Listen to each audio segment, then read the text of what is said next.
According to recent reports, Gino, star of 90 Day Fiancé, remarried to Jasmine Pineda. The audience's primary concern at this point is why Gino remarried Jasmine. But without responding to any of these inquiries, Gino and Jasmine secretly got married. However, Matt, Jasmine's new husband, is somewhat unhappy with their union. The only thing he says when he sits in front of Jasmine is, "I'm taking my baby, I won't leave it with you anymore." Jasmine's first reaction was forceful. "This kid is mine, not yours, Matt." When Matt heard this, he got upset and vowed to sue Jasmine for the baby. The news of Gino Palazzolo and Jasmine Pineda's second marriage went viral on social media. The pair had somehow managed to reunite after years of turmoil, splits, betrayals, and reconciliations. However, the sparkle and glamour of a television program did not accompany their marriage this time. Only a silent ceremony apart from the commotion. No cameras, no friends, no family. The fans were taken aback. What made Gino wed Jasmine again? They persisted in their inquiries. The answer was unknown. With his lips pressed shut as though he had taken a vow of silence, Gino himself steered clear of inquiries.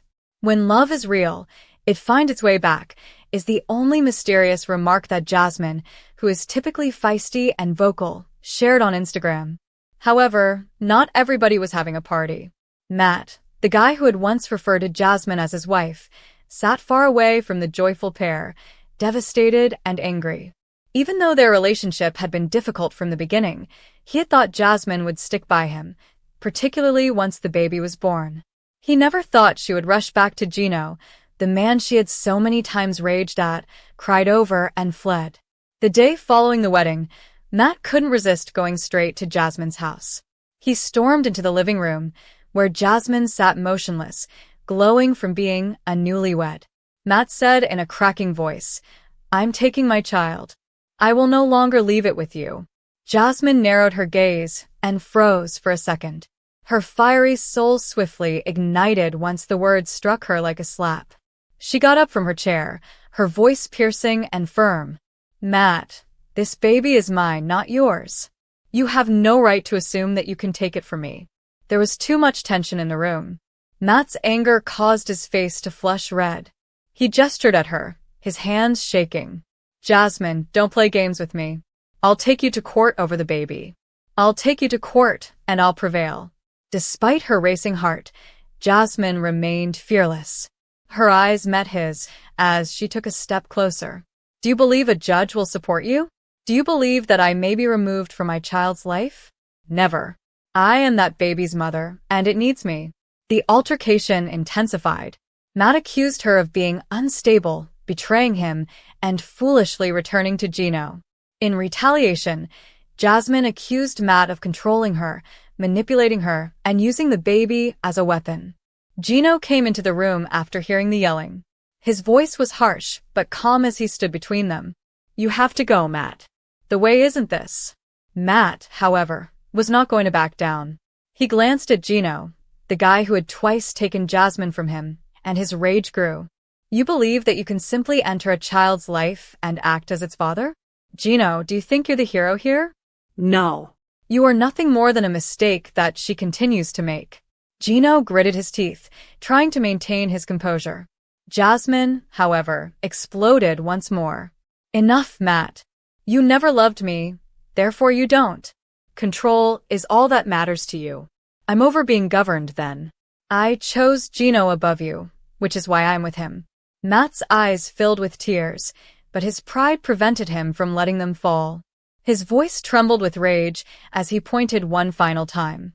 "Then, Jasmine, I'll see you in court, and I'll take that baby away from you when I do. Take note of what I say." Matt then bounded out, slamming the door so forcefully that the walls shook. Jasmine's hands were shaking as she fell into the couch. Gino sat next to her and drew her in. Neither said anything for a while. Then, almost to herself, Jasmine muttered, "I won't allow him to take my baby." Gino gave her a forehead kiss and tightened his grip. However, they both knew in their hearts that this was just the start of a bitter struggle that would put not just their shaky new marriage to the test, but also Jasmine's entire future as a mother. Furthermore, While fans conjectured about the unexpected remarriage, none of them were aware of the impending tempest that would take place behind closed doors, a custody battle that had the potential to destroy everything. But when Jasmine and Gino finally made the decision to throw a long-awaited family reunion, it was a warm Sunday afternoon in Michigan. Since Jasmine arrived from Panama, Gino's family had not spent much time with her, and tensions had been subtly building since their engagement. Jasmine, according to some of Gino's relatives, was too feisty, too talkative, and perhaps even using Gino in order to obtain a better life. In contrast, Jasmine constantly felt as though she was entering a lion's lair where she was scrutinized for her accent, her temper, and her attire. The pair prepared for days. Gino set up the grill in the backyard for traditional American barbecue, while Jasmine prepared Panamanian fare like patacons and arroz con pollo because she wanted everything to be flawless. As she smoothed her hair in the mirror, Jasmine remarked, "This is our chance, mi amor. Your family will realize that I'm not the monster they believe me to be." Gino gave her a tense forehead kiss. "Just try not to blow up, darling. Uncle Marco is like that. Maria, my sister, is also protective. All she needs is time." Automobiles started to pull into the driveway at 5 o'clock. After Gino's aunts delivered casseroles and his cousins brought coolers of alcohol, his sister Maria entered the room with her arms folded and her gaze sweeping over Jasmine's entire body. "Hello, Jasmine," she said impassively. "Nice house." Jasmine gritted her teeth. "I'm grateful, Maria. Greetings." Initially, everything went smoothly. Jasmine served her dish with pride as people mixed and children ran over the grass. Gino was relieved to learn that some of her cousins genuinely enjoyed the Panamanian cuisine. "This tastes great," one of them said, making Jasmine beam with pride. Conversations, however, became more incisive as the evening went on. With her wine glass in hand and seated across from Jasmine at the picnic table, Maria eventually delivered the first bomb. "So, Jasmine," Maria started, "what are your specific intentions for Michigan? How long have you been in Gino's life? 2 years? 3? You are not yet employed, and my brother is, well, he isn't wealthy." Jasmine's smile flickered as she froze. "Maria, I'm going to work. I have a degree in literature, and I can teach Spanish. However, adjustment takes time. Besides, I share responsibilities with Gino. We work as a team." Maria snorted. "A group? I get the impression that you have complete control over his actions. Even ordering a pizza requires the man to ask if it's okay with you." There was silence at the table. Gino fumbled uneasily and cleared his throat. "Maria, come on, let's just eat." But Jasmine was unable to contain herself. "Pardon me, Maria, but rather than destroying us, perhaps you should encourage your brother if he has finally met someone who truly loves him. Are you aware of the number of ladies who wouldn't consider him? I'm here because I care for Gino, not because of his wealth." Maria threw down her drink. "Love? On TV, you make fun of him. You make him look foolish by yelling at him and calling him derogatory names. Jasmine, that's not love. Manipulation, that is." The table was filled with gasps. Gino's face was buried in his hands. Jasmine's voice cracked but remained fiery as her eyes filled with tears. "Maybe my passion is the reason I shout. Perhaps my anger stems from my concern. Is love usually quiet and courteous, in your opinion? No, I do make mistakes and love is noisy and dirty. But when no one else is there, I support your brother." Uncle Marco held up his hands in an attempt to mediate the conflict. "Ladies, please relax. Here, we are family." But with a loud scrape of her chair, Jasmine sprung to her feet. "Relatives? In Panama, I left my family behind. I gave up everything to be here with Gino, including my children, my job, and my comfort. And I just receive insults and skepticism from his alleged family. When I wee myself to sleep on some evenings because I miss my sons, how dare you call me fake?" Like a razor, her words sliced through the tension. For a brief moment, even Maria's face softened, but she immediately crossed her arms once again. "Therefore, rather than continuously criticizing him, why don't you pretend to be appreciative? You make fun of him whenever you can. At last, Gino lost it. His voice was louder than anyone had ever heard as he slapped his palms on the table. Enough. Quit destroying one another. Whether you like it or not, Jasmine is a part of my life as my fiancé. You've always questioned me, Maria, believing that I'm incapable of making my own decisions. But you know what? Jasmine is my choice. Like me, she is not flawless. Yes, we argue, but we also genuinely care for one another. And I will not allow anyone to ruin that, whether they are family or not. There was silence in the yard. With tears streaming down her cheeks, Jasmine sat back down, shaking. After staring at her brother for a while, Maria let out a deep sigh. You truly have that much affection for her? Gino gave a nod. From the bottom of my heart. Maria gave Jasmine another glance, but this time she appeared more like a lady who was having difficulty understanding than an adversary. Then, Jasmine, show me I'm mistaken. Show me that you're here for him, not simply for a green card or a lifestyle. Wiping away her tears, Jasmine muttered, I will. I am already. The explosion had left its mark, yet the night continued with awkward small conversation. A few relatives leaned in Jasmine's direction, praising her bravery. Others didn't believe it. The fact that Gino and Jasmine had drawn a line in the sand, however, was evident. Whatever happened, they were together. Later that evening, after everyone had gone, Jasmine fell onto the couch and into Gino's arms. Gino, I really tried. However, they will never accept me completely. Gino gave her hair a gentle pat. Perhaps not all of them, but they saw your heart tonight. And that marks the start. The Michigan night grew silent outside, but Jasmine and Gino felt both unsettled and stronger than ever inside their tiny home. Although the family gathering had devolved into a battleground, it ultimately demonstrated something significant. Their love was genuine, and none of them was prepared to give it up, regardless of how tumultuous, nasty, or ferocious it was. But when Jasmine Pineda ran out of her little apartment, her high heels clacking wildly against the street, the sun had just begun to peek above Panama City's foggy cityscape. With tears welling up in her eyes, she gripped her phone and scrolled through Gino Palazzolo's texts. Before they traveled back to Michigan to get ready for their future, Gino had promised them a tranquil start with breakfast, so it was meant to be a lovely morning. Rather, she had learned that Gino had texted his ex once more, which rekindled all of her insecurities. Jasmine's voice reverberated through the apartment walls as she faced him. Gino, you show me no respect. How many times must I reiterate that I'm not trying to outdo your past? Gino stood fidgeting with his hands while wearing his trademark beige baseball cap. He attempted to calm the storm with his soothing voice. It wasn't like that, Jasmine. It was merely a friendly message. You're going overboard. Jasmine, however, was never one to keep silent. She hurled the coffee cup across the room, breaking it into pieces with her blazing rage. Every step she took while packing a luggage was captured on camera. The producers muttered uneasily that this might be the time that Jasmine permanently departed Gino. Another dramatic scene occurred at the airport a few hours later.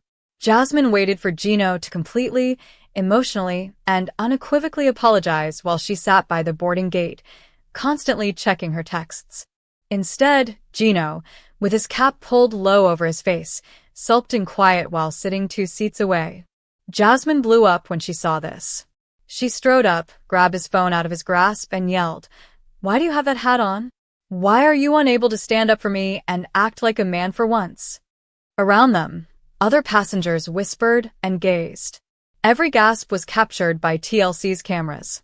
Gino lifted his hands and pleaded with the security men not to interfere as they approached slowly. Jasmine threatened to leave the plane since the altercation had become so out of hand. "Gino, do you think I need you? Tomorrow, I can return to Panama and find someone better." However, Gino murmured something that totally hushed Jasmine just when everyone believed it was over. "I have no one without you." Jasmine softened for the first time that day. As she fell into his arms in front of the shocked audience, tears ran down her cheeks. Once more, the drama had changed from anger to romance. Jasmine experienced another meltdown in Michigan a few weeks later. Gino was aware that her family was gossiping about her fury and that they weren't getting along with her. Without Gino's assistance, she made the decision to purchase her own wedding gown as a token of her love. However, Gino became alarmed at the cost when he found the receipt. A dress for $3,000. That's insane, Jasmine. We must put money aside for the future. Jasmine's eyes were flaming with rebellion as she whirled around in her sparkling gown. Love is something that cannot be valued, Gino. My dream is this. You should help me, not take on the role of my accountant. Jasmine locked herself in the bedroom and threatened to burn the outfit because the argument got so heated. The door was pounded by producers who begged her not to do it. She opened the door with scissors in hand, prepared to tear the gown to shreds in a scene that would be shown on TLC for eternity. I don't want a wedding at all if I can't have the wedding of my dreams. She let out a scream. Jasmine and Gino's love persisted in spite of everything that was going on. They sat together in solitude on the porch one evening after hours of fighting. At last, Gino reached over, removed his hat, and carefully laid it on Jasmine's lap. Jasmine, this is me. Flawed. Anxious. Uncomfortable. But you're loved by me. I will lose everything if you leave. Jasmine started crying. Despite the pandemonium, she had always desired a spouse that stood up for her. With her face buried in his chest, she muttered, "Perfect is not what I want. All I want is you." Following months of controversies, threats, and abrupt splits, the pair finally established a tenuous peace that TLC viewers knew would never endure. But in Panama City, Jasmine Pineda perched on the side of her hotel bed and tangled a lock of her long hair nervously between her fingers. Like the maelstrom of emotions in her chest, the sound of the tropical rain pelting against the window reverberated throughout the room. Weeks had passed after her most recent violent altercation with Gino Palazzolo, weeks after she had informed him that she needed time to rethink everything. Despite this, she was waiting for him to show up, so they could discuss starting over. Meanwhile, Gino was in the hotel lobby downstairs, fiddling with his trademark baseball cap in front of the mirror. With a luggage full of letters, presents, and most importantly, hope, he had flown back to Panama. His last encounter with Jasmine resulted in tears, yelling, and a betrayal of trust. But Gino still thought Jasmine was the love of his life, regardless of how much hurt had been expressed between them. Jasmine opened the door hesitantly when he finally knocked. Like someone standing in front of a fire, she was wary of whether it would warm her or burn her again, yet her eyes were gentler than before. "Hello, Gino," she muttered. "Hello, Jasmine," he said, flashing that anxious smile she was all too familiar with. The room's little round table was where they sat together. The room was silent for a while, only broken by the distant sounds of the city below and the hum of the air conditioner. The silence was finally broken by Jasmine. "Are you certain we can repeat this?" With a quivering voice, she inquired. Gino bent over. "Jasmine, I am aware that we have wounded one another. But ever since I left, I've been asking myself the same question. Do I want to fight for us, or do I want to go on? In all honesty, I can't imagine my existence without you." The tears filled Jasmine's eyes. She recalled all of the late-night video chats, the giggles, the small presents he gave her, and the sense of security she experienced in his arms. However, she also recalled the arguments, the accusations, the envy, the hurtful remarks. "Gino, you've already broken my heart," she remarked. "How can I be certain you won't do it once more?" He took a little notebook from within his bag. "Because I documented everything I've discovered. All of my errors, as well as how I want to improve. Jasmine, I don't want to lose you. Never again." As she glanced through the pages of Gino's sloppy handwriting, her lips quivering, she snatched the notebook from his hands. There were pledges, apologies, and even vague plans for their future together on each page. In an attempt to contain her tears, Jasmine pressed the journal to her chest. "I've never encountered a more annoying man than you, Gino. But the only person who never gives up on me is you." Gino grabbed her hand across the table at that precise time. She didn't back down for the first time in months. However, Jasmine's phone buzzed just as their relationship was beginning to warm up. Gino saw the reluctance in her eyes as soon as she looked down. "Who is that?" His voice was tight as he asked. She put the phone face down and hurriedly said, "Just a friend." Like a shadow in the air, the old tension reappeared. Gino's jaw tightened. "Jasmine, I need you to be honest. There must be no falsehoods or secrets if we are to succeed." The flaming Jasmine reappeared in her eyes. "And Gino, how about you?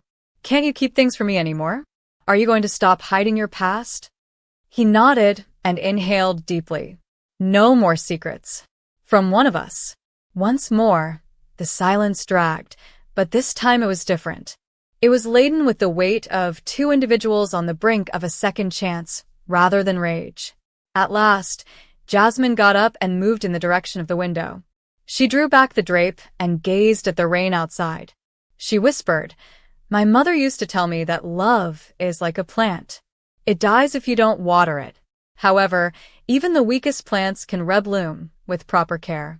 Gino stood next to her, looking out at the streets that were slick with rain. "Then, Jasmine, let's water this. Give us another chance, please." Her eyes glistened as she turned to face him. "Gino, one more opportunity. However, if you injure me once more, it will be permanent." He put a gentle touch on her cheek and nodded. "I won't. I swear." They exchanged a timid kiss at that very time, as the rain outside started to lessen. It was a kiss of brittle hope rather than intense desire. They made the decision to stroll around the city later that night. The streets were filled with neon lights, empanada vendors, and music coming from all directions. It seemed normal for the first time in a long time when Jasmine put her hand in Gino's. They rehashed old recollections, laughed at trivial things, and even recapped their dreams. However, they both knew in their hearts that the path ahead would not be simple. It would be necessary to rebuild trust piece by piece. Jealousy would have to give way to patience. And the thing that would have to hold everything together would have to be love. Later that evening, Jasmine put her head on Gino's shoulder while they were sitting on a park bench. "We'll get it right this time," he said as he put his arm around her. "We will, I'm sure." She listened to his heartbeat while closing her eyes. "For now, let's just savor this moment," she said. Thus, Gino and Jasmine took their first tentative steps toward rekindling a love that had been shattered, tried, and beaten, but not yet destroyed, under the Panamanian night sky. Hi everyone, welcome to my channel. My name is Amelia, and I hope you're having a great day. Remember to subscribe to the channel if you enjoy the video.